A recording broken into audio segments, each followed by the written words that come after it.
Hello students, welcome to Magnet Brains. मैं हूं Priyanka Dudani, your teacher for class 11th and 12th business studies.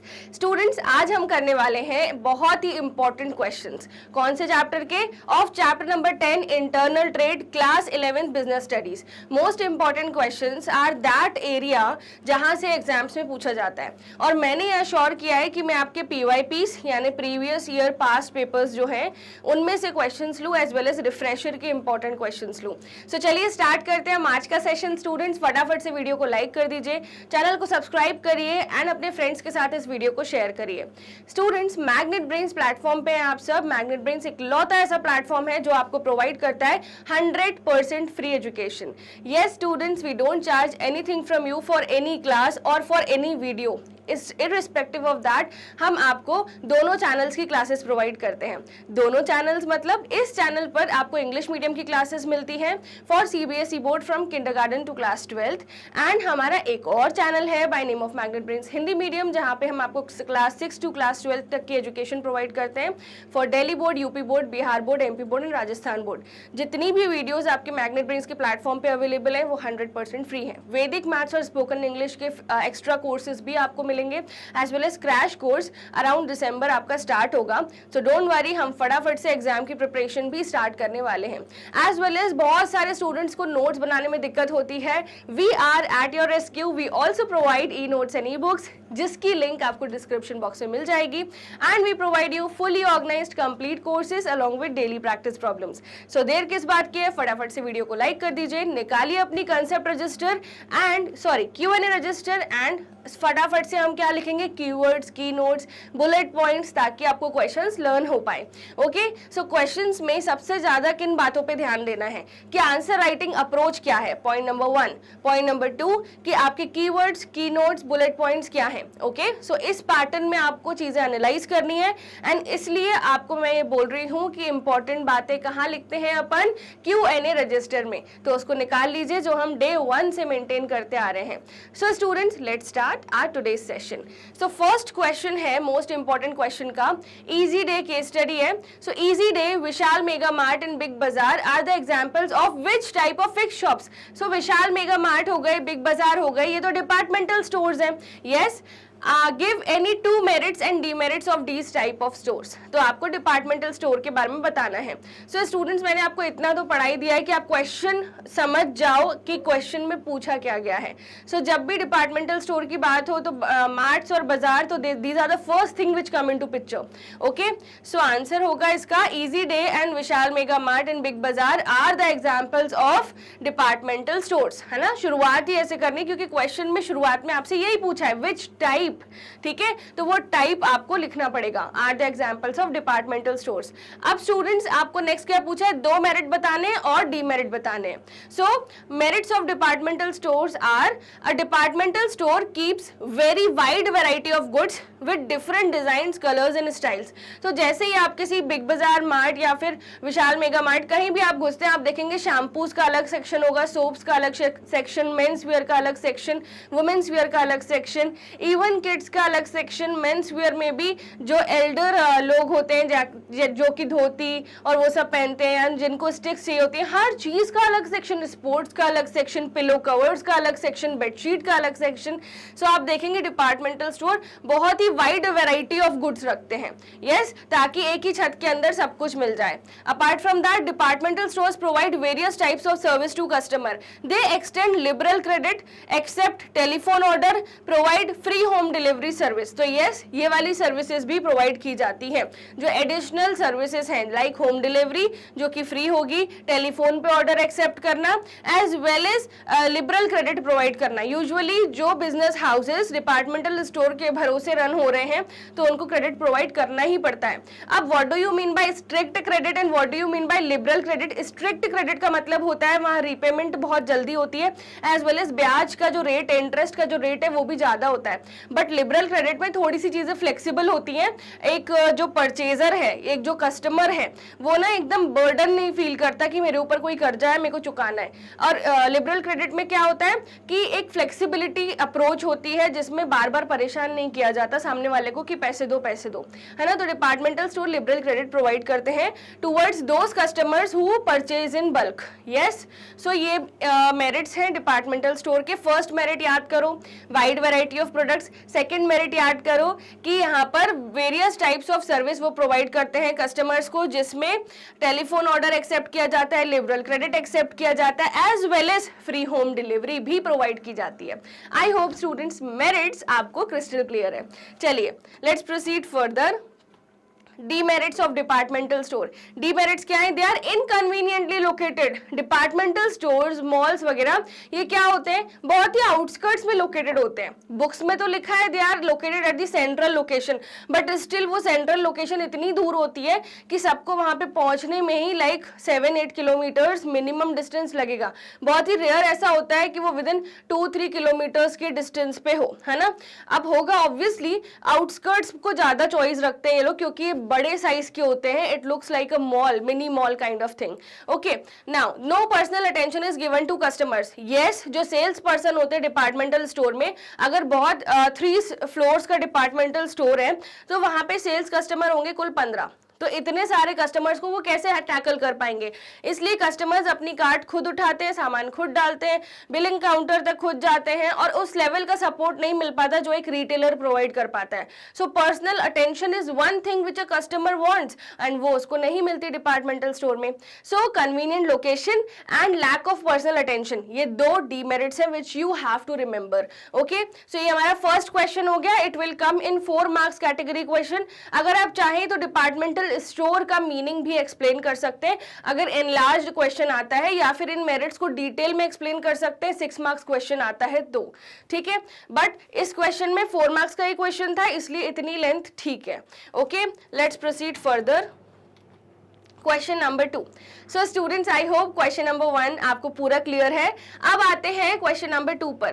Question number 2 है, name the retail organisation where same type of commodities are sold in all shops located over the country, है ना। Give any 2 merits और 2 demerits of this type of organisation. सबसे बड़ा जो आपको hint दी है question में वो क्या है? Same type of commodities are sold in all shops located over the country, है ना। मतलब कि ऐसे स्टोर्स हैं जहां पर सेम सामान बिकता है। So these are commodity sold in shops are over the country. जैसे बाटा स्टोर है, बाटा भोपाल में जो है वही सेम बाटा मुंबई में है, वही सेम बाटा कहां पर है? पुणे में है, वही सेम बाटा आपको हैदराबाद में मिल जाएगा।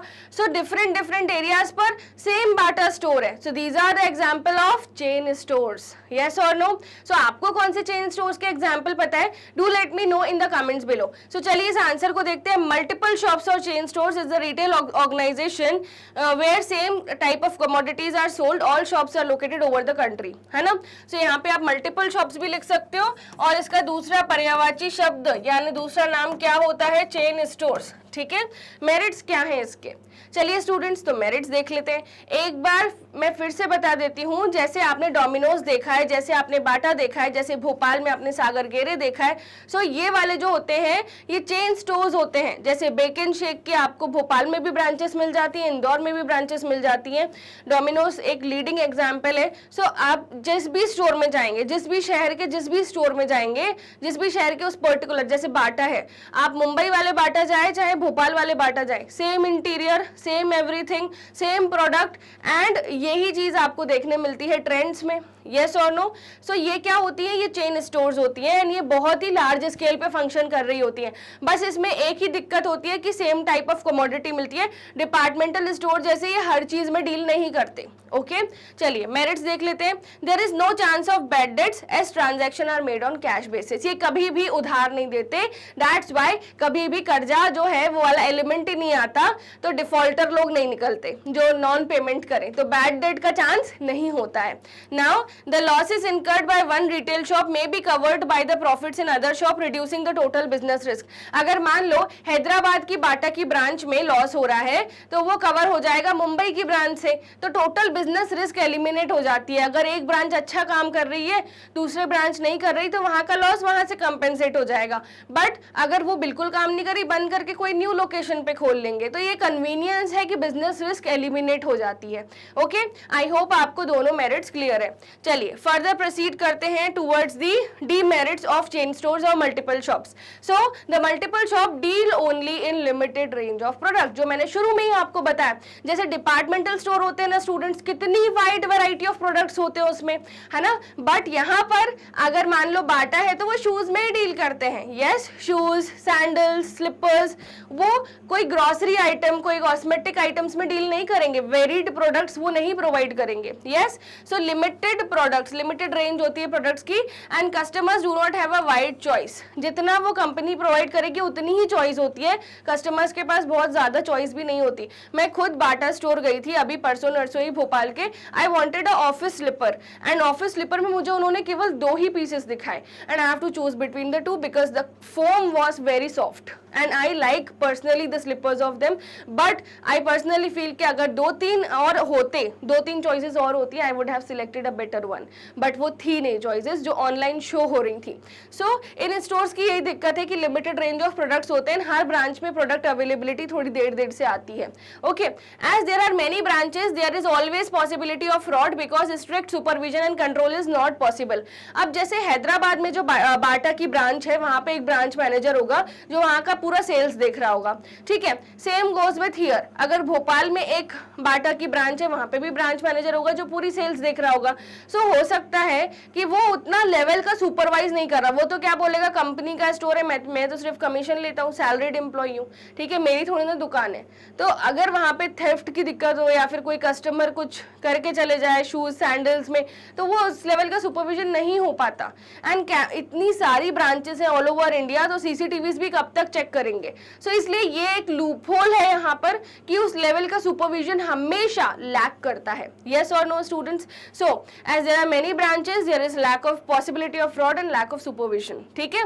तो स्ट्रिक्ट सुपरविजन पॉसिबल नहीं हो पाता क्योंकि ब्रांच मैनेजर्स भी केयरलेस होते हैं, and sometimes they don't even look to the customers properly, they don't even pay attention to the customers because they think कि ये तो हमारी दुकान है ही नहीं, ये तो किसकी दुकान है, ये तो दुकान है हमारे बॉस की जिसके हेडक्वार्टर्स कहीं और है, हम तो सिर्फ ब्रांच मैनेजर हैं and we are salaried employees.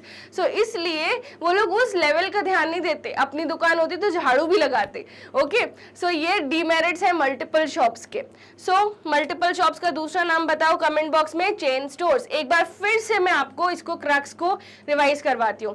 Chain stores या मल्टीपल शॉप्स ऐसी शॉप होती है जो सेम शॉप्स होती हैं बट डिफरेंट लोकेशन में होती हैं और एक ही ब्रांड नेम के अंदर काम करती हैं, ठीक है। उनका इंटीरियर सेम, प्रोडक्ट सेम, सब कुछ same in all the branches. उनकी जो ऑपरेशन होती है वो एक ब्रांच मैनेजर ऑपरेट करता है पर ब्रांच को, है ना। लॉसेस जो होते हैं, अगर एक ब्रांच में लॉस हो रहा है दूसरी ब्रांच में नहीं हो रहा, प्रॉफिट हो रहा है, तो वहां से रिकवर हो जाएगा। सो मेरिट्स क्या है कि बैड डेट नहीं होती, लॉसेस रिकवर हो जाते हैं। और डीमेरिट्स क्या है, मल्टीपल शॉप्स जो होती है वो वेरिड प्रोडक्ट्स में डील नहीं करती, एज वेल एज यहाँ पे मेनी ब्रांचेस होती है तो हमेशा पॉसिबिलिटी ऑफ फ्रॉड होती है। एज वेल एज क्या होता है स्टूडेंट्स, मैंने क्या बताया था आपको, यहाँ पे सुपरविजन स्ट्रिक्ट नहीं होता, सुपरविजन लैकिंग होता है। Okay, so this was our second question and I hope आपको ये समझ आया। चलिए क्वेश्चन नंबर 3 पे आते हैं। How can you say that wholesale and retail trade are the part of internal trade? आप ये कैसे कह सकते हो कि wholesale और retail trade internal trade का ही part है? अब internal और external trade में मेजर फर्क क्या है स्टूडेंट्स? internal trade मतलब within the domestic territory of India, external trade मतलब outside the domestic territory of India. import export कहाँ जाते हैं? internationally, इसको हम क्या बोलते हैं? external trade. but अगर हम बात करते हैं internal trade की, तो जितनी भी within India डीलिंग परचेजिंग हो रही है उसको क्या बोलते हैं, इंटरनल ट्रेड। ठीक है, तो अब आपसे बोल रहे हैं कि होलसेल और रिटेल ट्रेड इंटरनल ट्रेड का हिस्सा है, एक्सप्लेन करो। सो आप किस तरह से इसको बोल सकते हो। So most of the producers are not in a position to sell the goods directly to the consumer. तो बहुत सारे ऐसे मैन्युफैक्चरर होते हैं यानी प्रोड्यूसर्स होते हैं जो डायरेक्ट कस्टमर को गुड नहीं बेच सकते। A chain is required which act as a connecting link between producer and customers. तो ये चेन तो मैं आपको कितनी बार पढ़ा चुकी हूँ, प्रोड्यूसर एंड कंज्यूमर के बीच की चेन। वो चेन कैसी होती है, मैन्युफैक्चरर जो है, मैन्युफैक्चरर या फिर हम क्या बोलेंगे इसको, प्रोड्यूसर, ये गुड्स बेचता है होलसेलर को, फिर ये गुड्स बेचता है रिटेलर्स को, और ये गुड्स बेचता है फाइनल कंज्यूमर को। तो ये दोनों क्या है, ये दोनों कनेक्टिंग लिंक है।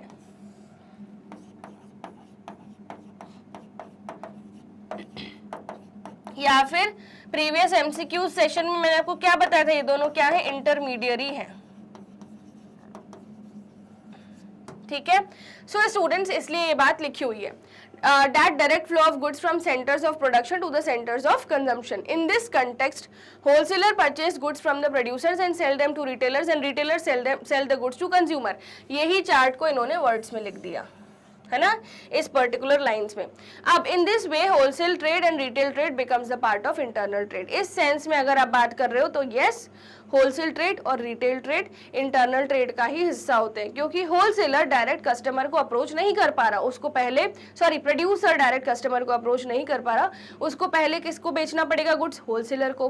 होलसेलर भी डायरेक्ट नहीं अप्रोच करेगा, वो किसको बेचेगा, रिटेलर को, क्योंकि वो फुटकर का काम नहीं करता, वो बल्क में परचेज करता है, यस, और बल्क सेलिंग करता है। So this happens and this is why these both are the part of internal trade. अब आप मुझसे आर्ग्यू करोगे मैम नहीं समझ पाए।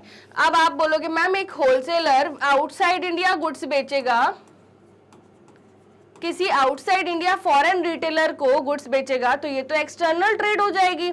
यस स्टूडेंट्स, ये एक्सटर्नल ट्रेड हो जाएगी, बट मैंने उस पर्सपेक्टिव से आंसर नहीं बताया। मैंने आपको किस पर्सपेक्टिव से आंसर बताया कि हम क्यों बोल रहे हैं इसको इंटरनल ट्रेड, क्योंकि बस ये इंटरमीडियरी है।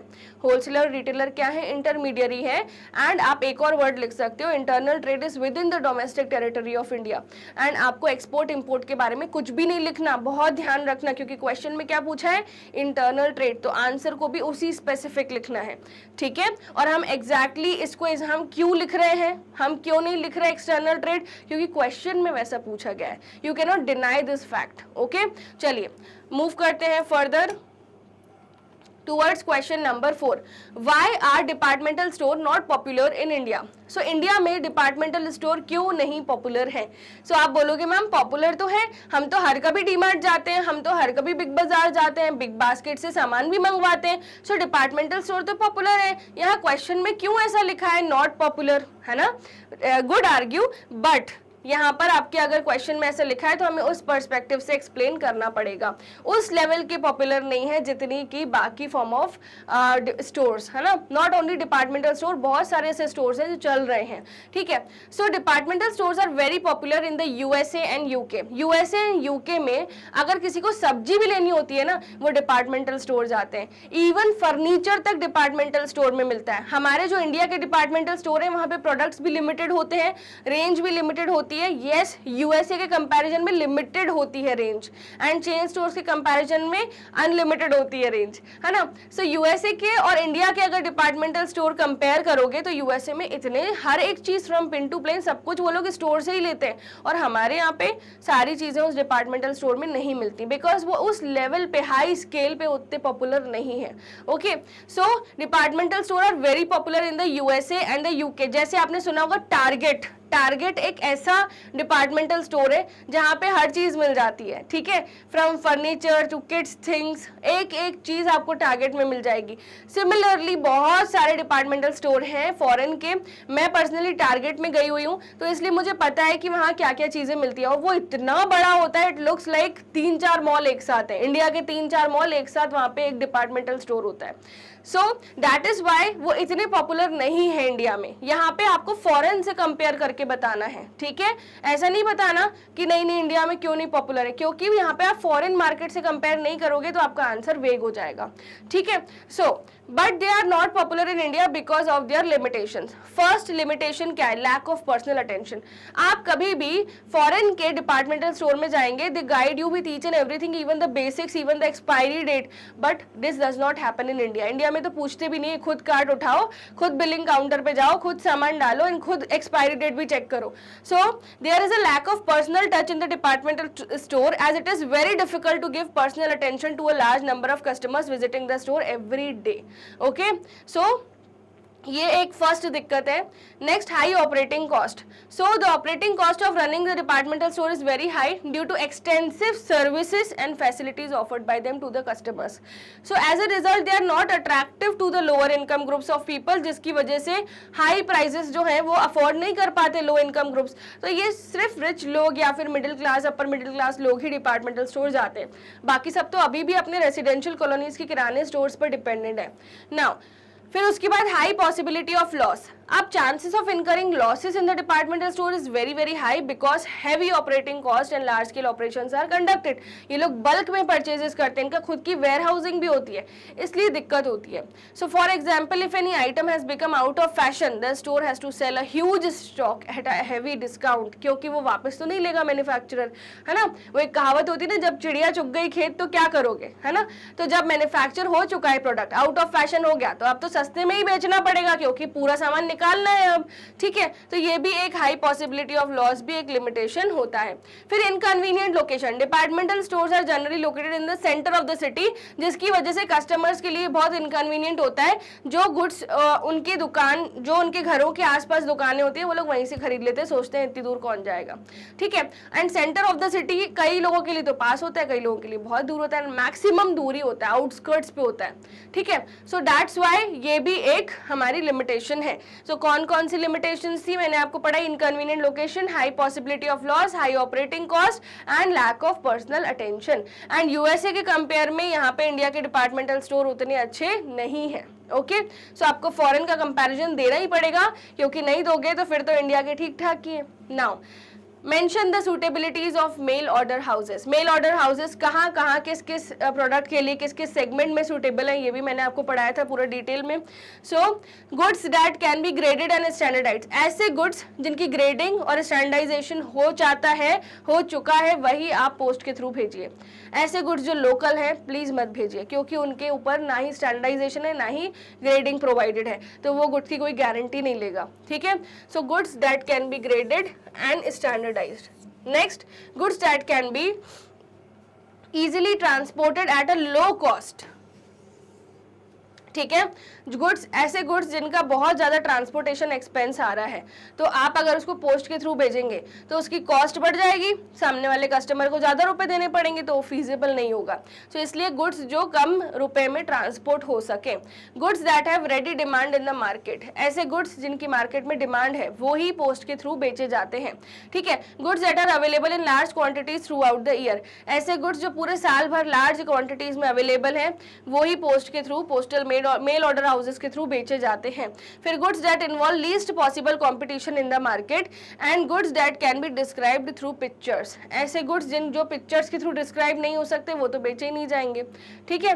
So that's why all these things are the elements which are the suitabilities of mail order houses. अब आप बोलोगे मैम ये याद नहीं हो पाता हमें, हम कितनी कोशिश कर लें हमें उस लेवल का याद नहीं हो पाता। जैसे आप यहाँ पे लिखा हुआ है ना बुक में, तो इसके कीवर्ड्स हमें याद नहीं हो पाते। सो फर्स्ट वर्ड है ग्रेडेड एंड स्टैंडर्डाइज्ड। गुड्स क्या होने चाहिए? ग्रेडेड होने चाहिए, स्टैंडर्डाइज्ड होने चाहिए। फिर उसके बाद goods that can be easily transported, so जो ट्रांसपोर्ट हो सके, ठीक है। फिर उसके बाद goods that have ready demand in the market, तो रेडी, ठीक है। फिर उसके बाद है goods that are available in large quantities,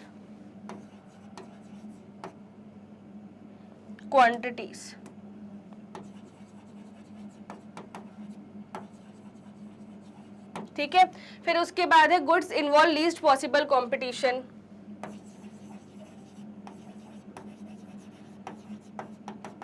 और उसके बाद है अपना goods that can be describe through pictures. अब स्टूडेंट्स आपने सब में से एक एक कीवर्ड उठा लिया, अब आपको इसकी एक लाइन बनानी है जिससे वो आपको लर्न हो जाए सारे पॉइंट्स। तो फर्स्ट लाइन हमको क्या लग रही है, GS transport is ready for large quantity less competition orders with more pictures. ऐसी भी लाइन आप बना सकते हो, ठीक है। या फिर आप बना लो जीएस transport is ready to deliver large quantities where less competition is there and where pictures are provided, ठीक है। तो इस तरीके से कोई भी लाइन बना के आप याद कर सकते हैं। अगर लाइन से याद नहीं हो रहा तो GSTRQCP ये वर्ड्स याद कर लो, GSTRQCP, ठीक है।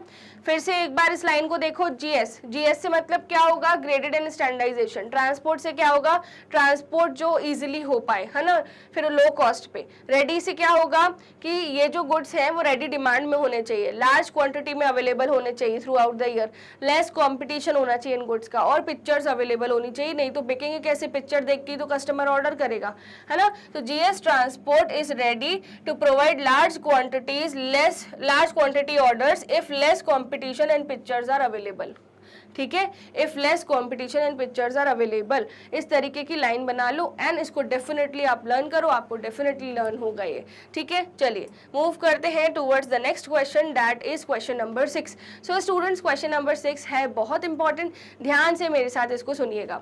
Distinguish between wholesalers and retailers, तो होलसेलर और रिटेलर के बीच में आपको डिफरेंस बिटवीन बताना है।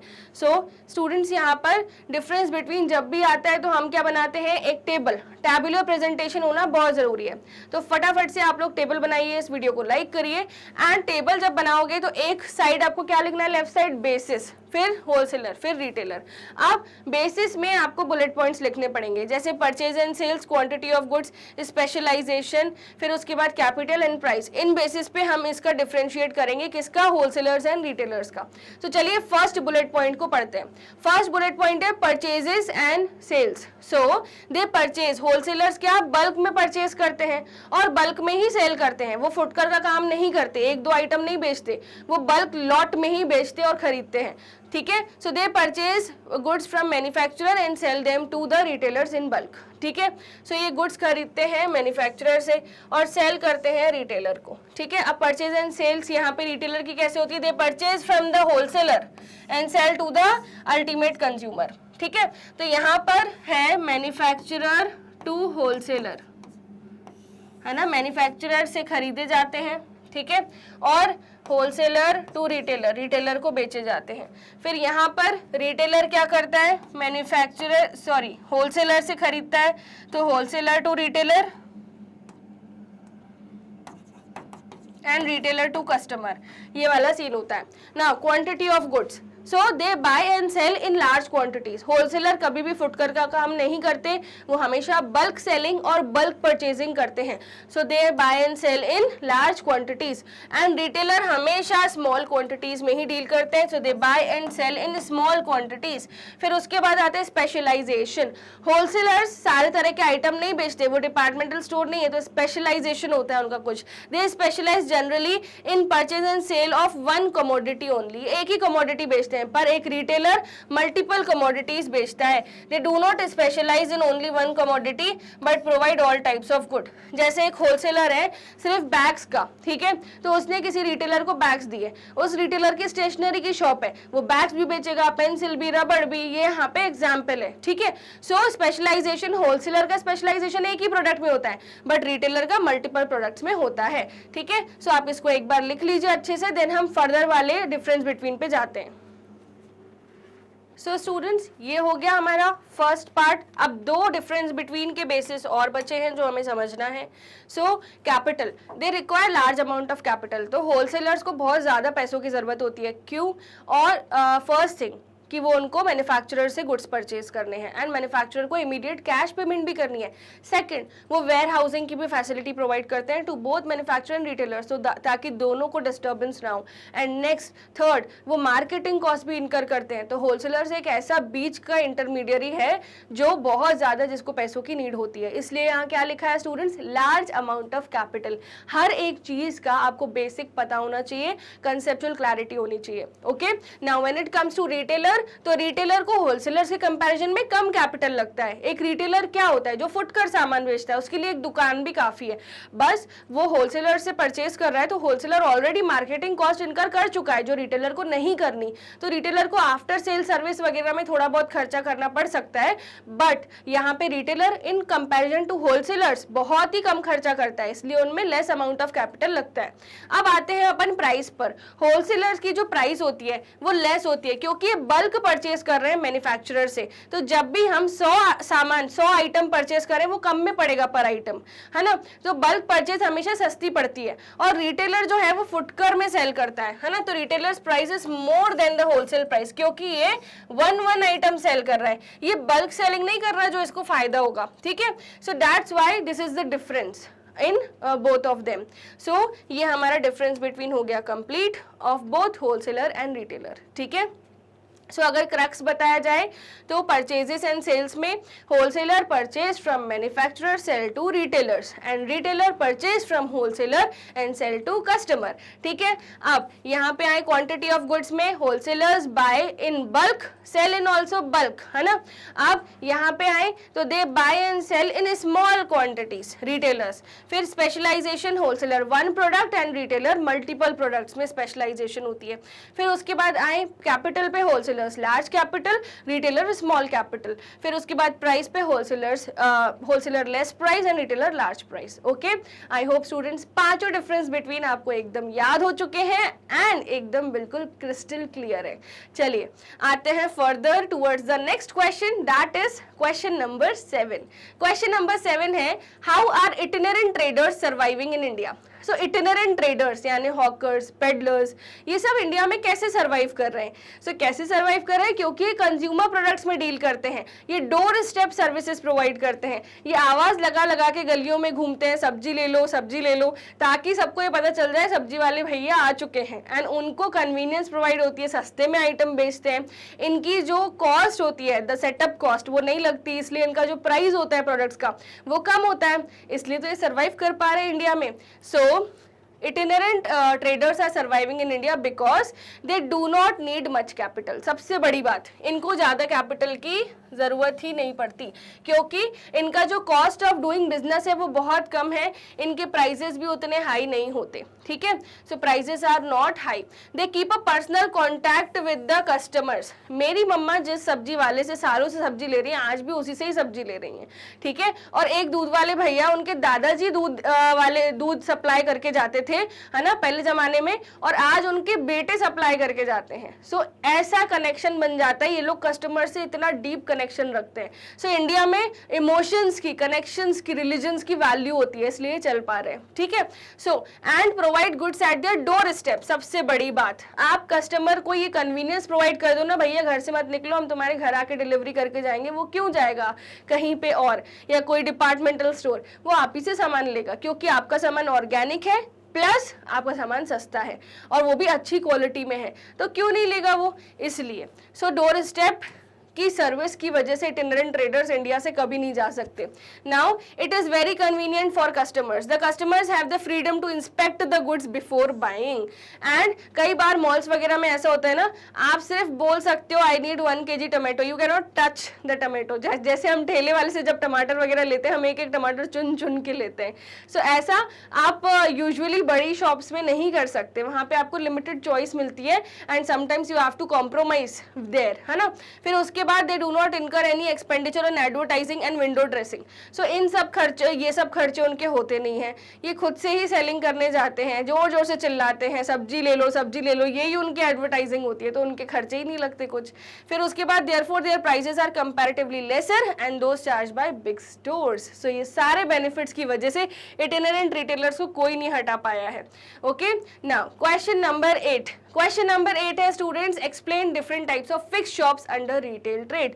सो ये तो बहुत ही इजी क्वेश्चन है आपके हिसाब से, क्योंकि अगर टफ क्वेश्चन आ रहा है तो टफ क्वेश्चन में आपको ट्विस्ट करके पूछा जाता है। डायरेक्ट क्वेश्चंस हमेशा इजी होते हैं, बट डायरेक्ट क्वेश्चंस को लिखने के लिए कीवर्ड्स नहीं मिल पाते, स्टार्टिंग लाइंस नहीं याद आती, तो ये सब चीज़ों पे वर्क करना पड़ेगा, बाकी कंसेप्ट तो ईजी है। Okay, so the types of fixed shops under retail trade are small scale fixed shops. First type क्या है? Small scale fix shop. So small scale fix shop में डिफरेंट टाइप्स है। First, second hand goods seller, ऐसे goods sellers जो used articles को बेचते हैं। So these deals in used articles और second hand articles. These they purchase these articles from public और private auctions and private households. These article usually includes garments, furniture, books. These dealers meet the needs of poor people and can not afford the articles. जरूरी नहीं है poor people second hand goods use करते हैं, but ऐसी जो बच्चे होते हैं, स्टूडेंट्स वगैरह, जिनको टेबल वगैरह की नीड होती है, वो भी सेकंड हैंड गुड्स परचेज करते हैं, even if they are not poor. सब इंसान पैसे बचाने की सोच रहे हैं, तो जो भी पैसे बचाने की सोच रहा है कहीं ना कहीं थोड़ा सा गरीब तो है ही, ठीक है। सो पुअर पीपल की नीड्स को पूरा करते हैं, एज वेल एज वो नए आर्टिकल्स अफोर्ड नहीं कर सकते and they think that it is okay to buy second hand goods. Okay, so इसलिए इनकी दुकानें भी चल रही हैं एंड ये स्मॉल स्केल फिक्स शॉप्स है। Okay, street stall holders. Street stall holders क्या होते हैं? These retailers carry their business on a very small scale basis in a busy and crowded streets by erecting permanent shops. They purchase goods in large quantity from the wholesalers and local suppliers for reselling to the ultimate consumers. They usually deal in household articles and products of daily need, and these stall holders are usually the sole proprietors of their shop, that is carrying every activity right from buying till final disbursement of goods to the consumers. So यहाँ पे क्या बोला गया है? Street stall holders, सड़क के किनारे जो दुकानें लगाई जाती हैं, वो फिक्स्ड दुकान नहीं है कि बिल्कुल सीमेंटेड पक्की दुकानें नहीं होती हैं, बट एक ढांचा खड़ा करा जाता है दुकान का एंड उसमें हाउस होल्ड आर्टिकल्स वगैरह बेचे जाते हैं जो कंज्यूमर डेली बेसिस पे यूज कर रहे हैं। जैसे फ्रूट्स की दुकान खोल ली किसी ने, या फिर डेयरी आइटम्स की शॉप खोली जिसमें ब्रेड, दूध, मक्खन, दही, सब चीजें वो बेच रहे हैं, पनीर। तो ये जो शॉप्स होती हैं इनको क्या बोलते हैं? हम स्ट्रीट स्टॉल होल्डर्स, और ये भी स्मॉल स्केल पे ही रन होती हैं एंड इनके जो बिजनेस ओनर्स होते हैं ये सोल प्रोप्राइटर्स होते हैं। नेक्स्ट है स्टूडेंट्स जनरल शॉप्स। अब जनरल शॉप्स क्या होती हैं? They deal in different variety of goods and are known as general merchants. The goods are meant for daily use, household purpose. They carry their business in permanent shops. इनकी permanent shop होती है। They manage shop themselves, ये भी soul proprietor होते हैं and they are most often assisted by sales assistants. Usually goods are sold on credit by these merchant to the permanent customers. They also provide free home delivery service and facility of exchange of rejected goods. तो ये सब after sale service भी provide होती है। Okay, so ये general shops भी क्या होती है? स्मॉल स्केल पे ही रन होती है। फिर स्पेशलिटी शॉप्स जो एक आध गुड में डील कर रहे हो, जो कि स्पेशल कैटेगरी का हो, जैसे these retailers deal in one particular line of good, जैसे बुक्स तो वाला तो सिर्फ बुक्स की ही दुकान है उसकी, है ना। यूटेंसिल्स तो सिर्फ बर्तनों की ही दुकान है उसकी। फिर शूज तो सिर्फ शूज की दुकान है। मेडिसिन तो सिर्फ मेडिकल की ही शॉप है। So these shops can be operated on a small scale basis and manage by the owner themselves assisted by the salesman. Most important advantage क्या है स्टूडेंट्स इन शॉप्स का?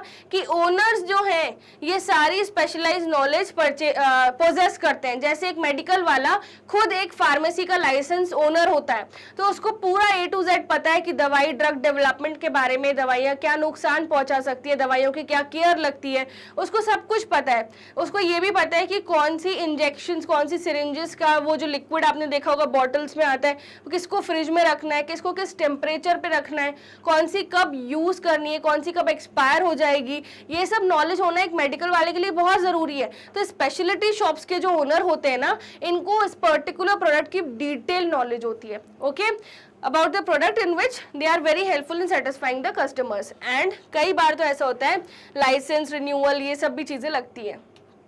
फिर second category of retail traders में आते हैं large scale retailers. Large scale retailers में आते हैं डिपार्टमेंटल स्टोर, मल्टीपल शॉप्स और chain stores, mail order houses, supermarket, cooperative store, vending machines, है ना। इसको मैं डिटेल में आपको एक्सप्लेन कर चुकी हूँ in the main sessions. So the second type of retailers under fixed shop is large scale retailers. This the large scale production and rapid urbanisation are responsible for the establishment of these large scale units and most, ये सारे most prevalent है। है जिसमें departmental store बहुत ही popular है and multiple shops और chain store भी बहुत ही पॉपुलर है। मेल ऑर्डर हाउसेस धीरे धीरे आजकल ऑनलाइन में बदल चुका है पूरा, एंड वो पोस्टल सर्विस तो है बट जो इसमें कॉन्सेप्ट एक्सप्लेन किया गया है वो आउटडेट हो चुका है। अब न्यू ऑनलाइन शॉपिंग वाला सिस्टम आ चुका है। सुपरमार्केट भी काफ़ी चल रहे हैं but still local buying and selling is very popular. Now next question है एक केस स्टडी। रेडी हैं आप सब? Case study questions I know सभी मैग्नेट ब्रेन्स के बच्चों के फेवरेट क्वेश्चंस हैं। सो केस स्टडी है, Akbar Ali was the first departmental store was of India, है ना? So Akbar Ali was the first departmental store of India. These were two full-line departmental store, 8 supermarkets called Mini Akbar Ali's across Mumbai. This store was generating phenomenal profits up to 1990s. मतलब अच्छा profit कमा रहे थे. But with the onset of the retail boom in 1990s, the subsequent proliferation of these specialty stores, malls, branded stores, the downward slide of Akbar Ali began. तो जैसे जैसे नए segments आते गए तो अकबर अली का downward slide आ गया. In 2009, not being able to sustain losses, Akbar Ali closed down. ठीक है, so ये डिपार्टमेंटल स्टोर था जो मार्केट एनवायरनमेंट को फेस नहीं कर पाया. What are the departmental store, आपको समझाना है. ठीक है, सो departmental store is a large establishment offering wide variety of products under one roof, classified into well-defined departments. Departmental store aims at satisfying practically all the needs of customers under one roof. तो ये जो one roof word है बहुत important है, और wide variety of products. ठीक है, नहीं तो डिपार्टमेंटल स्टोर की डेफिनेशन अधूरी लगेगी. It has the number of departments, each one confining its activities to specific kind of product. जैसे मैंने आपको बताया था शैम्पू का अलग सेक्शन, सोप्स का अलग सेक्शन. वो सेक्शन क्या है, वो एक डिपार्टमेंट है, इसलिए उसको क्या बोला जाता है, डिपार्टमेंटल स्टोर्स, है ना, पूरे सेक्शंस को मिला के. नाउ नेक्स्ट क्वेश्चन आपसे पूछा गया है, state the limitations of departmental store which could have been the cause of Akbar Ali's failure. तो कौन कौन से लिमिटेशन अकबर अली के फेलियर का कॉज थे. First, lack of personal attention. वो अपने कस्टमर को लैक ऑफ पर्सनल अटेंशन नहीं दे पा रहा होगा. हाई ऑपरेटिंग कॉस्ट की वजह से वो मार्केट से कम्पीट नहीं कर पा रहा होगा. High possibility of loss, inconvenient location होगी शायद. तो ये सारी दिक्कतें हो सकती है. Now, the last question of the most important question session. Are you ready, students? चलिए देखते हैं. Miss Tawamani is a vegetable vendor. तो मिस तवामानी क्या है, मिस लिखा है, मिस्टर होना चाहिए, पर ठीक है, केस स्टडी है, बुक है, कुछ भी लिख सकते हैं वो लोग. Miss Tawamani is a vegetable vendor who has been selling, अच्छा okay, she is a female, तो मिस ठीक है ना. So who has been selling her goods at a same place for the past 15 years. तो मिस तवामानी क्या है, एक vegetable vendor है, यानी सब्जी बेचती हैं, और वो अपनी एक ही जगह पर 15 सालों से उनकी फिक्स जगह है, वो वहीं पर ही सब्जी बेचती हैं. Prior to that her mother had occupied that place. उनके पहले उनकी मम्मी वो शॉप चलाती थी. She borrows money daily from money lender to buy 2 baskets of vegetables and has to pay interest of ₹30 daily. तो वो क्या करती हैं, डेली बेसिस पे एक मनी लेंडर से पैसे उधार लेती हैं ताकि वो 2 बास्केट सब्जी खरीद सके, एंड उसको 30 रुपए ब्याज देती हैं डेली बेसिस पे. ठीक है. She leaves her house at 5 AM and goes to the wholesale market where she buys her vegetables and later sits for the whole day from 7 AM.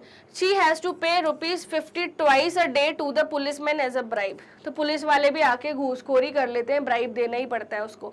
It appears that the police here collect the bribes by the shift. If a vendor works for half a day, she has to pay ₹50 as a bribe. तो 50 रुपए तो police वाले ले जाते हैं 2 बार, क्योंकि वो पूरा दिन बैठती है ना सुबह से लेके, और 30 रुपए मनी लेंडर ले लेता है. फिर उसके बाद since Tawamani sits for the whole day she has to pay twice, यानी 100 रुपए ले जाता होगा पुलिस वाला उसके रोज. In case she does not pay the policeman beat her up, highly illegal, and throw her vegetables on the pavement. This happened to her in the past, so now she pays up without protest. तो अब क्या करती है, वो बिना लड़े झगड़े, बिना कुछ बोले चुपचाप 100 रुपए दक्षिणा दे देती है पुलिस वाले को. Then, despite regularly bribing the police, she lives under the constant fear of eviction by the municipality. और उसको हमेशा ये भी डर लगता है कि उसकी जो शॉप है वो हटवा दी जाएगी, इविक्शन करवा दिया जाएगा, यानी उसको बोलेंगे ये आपकी जगह थोड़ी ना है, ये आपने थोड़ी ना खरीदा है प्लॉट एरिया, दिया, जो आप यहाँ पे दुकान लगा रहे हो हटो यहाँ से, तो ये भी उसको डर लगता है कि म्युनिसिपैलिटी वाले आके उसको हटा देंगे। म्युनिसिपैलिटी मतलब नगर पालिका वाले, ठीक है। और पुलिस ने उसको ऑलरेडी परेशान करके रखा था, पर वो बेचारी बहुत परेशान थी हर तरफ से। मनी लेंडर को ब्याज दो, पुलिस वाले को ब्राइब दो, एंड उसके बाद ये म्युनिसिपैलिटी का डर तो है ही। Who according to your understanding is Tawamani. तो तवामानी क्या है हमारे चैप्टर के हिसाब से? वो क्या है? वो है इटिनेरेंट रिटेलर। वो क्या है? स्ट्रीट वेंडर है, ठीक है, इट स्ट्रीट वेंडर है। Further give two features of the type of retailer identified first. तो दो फीचर्स आपको बताने हैं। They deal in low price goods, they do not change their place of business frequently. फिर उसके बाद why do you think Tawamani has to pay interest? क्यों ब्याज पे करना पड़ रहा है उसको? Tawamani has to pay interest as she does not have her own capital, क्योंकि उसके पास खुद का कैपिटल नहीं है। आई होप स्टूडेंट्स आपको ये MIQs का सेशन पूरा अच्छे से समझ आया। मिलते हैं नेक्स्ट चैप्टर में with fresh energy, and one shot revision भी मैं आपको इस चैप्टर का कराऊंगी। डोंट वरी एट ऑल, हम लोग क्रैश कोर्स भी करेंगे, एक एक चीज हम अच्छे से करेंगे। Okay, so that's all for this video. इस वीडियो को लाइक करिए, शेयर करिए अपने फ्रेंड्स के साथ, सब्सक्राइब करिए चैनल को, अपने फ्रेंड्स को बताइए कि मैग्नेट ब्रेन्स एक लौता ऐसा प्लेटफॉर्म है जो आपको प्रोवाइड करता है हाई क्वालिटी एजुकेशन, वो भी 100% फ्री। CBSE बोर्ड की classes from KG to class 12 मिल जाएंगे आपको इस चैनल पर। एंड स्टूडेंट्स, हमारा एक और चैनल है, that is Magnet Brains Hindi medium channel, जहां पे हम आपको Delhi, UP, Bihar, MP and Rajasthan board, इन सारे स्टेट बोर्ड की क्लासेस प्रोवाइड करते हैं for class from class 6 to class 12। Vedic maths और स्पोकन इंग्लिश के कोर्सेज भी आपको मिलते हैं, क्रैश कोर्स भी आपको मिल जाएगा just before the examination, as well as e-notes and e-books भी आपको मिलते हैं, जिसकी लिंक डिस्क्रिप्शन बॉक्स में प्रोवाइडेड है। ये हमारी ऐप और वेबसाइट है जहां पे आपको मिलेंगे fully organised complete courses along with daily practice problems. And students, ये हमारा यूट्यूब चैनल है जहां पर आपको सिस्टमैटिकली सारी वीडियोस मिलेंगी डिटेल में। एंड जितनी भी वीडियोस मैग्नेट ब्रेन्स के प्लेटफॉर्म पे अवेलेबल है, those are in high quality, 100% फ्री। हमारे अदर सोशल मीडिया हैंडल्स है Facebook, Instagram, Twitter and WhatsApp. So must follow Magnet Brains from each and every platform, and do check the description box most importantly. Thank you so much.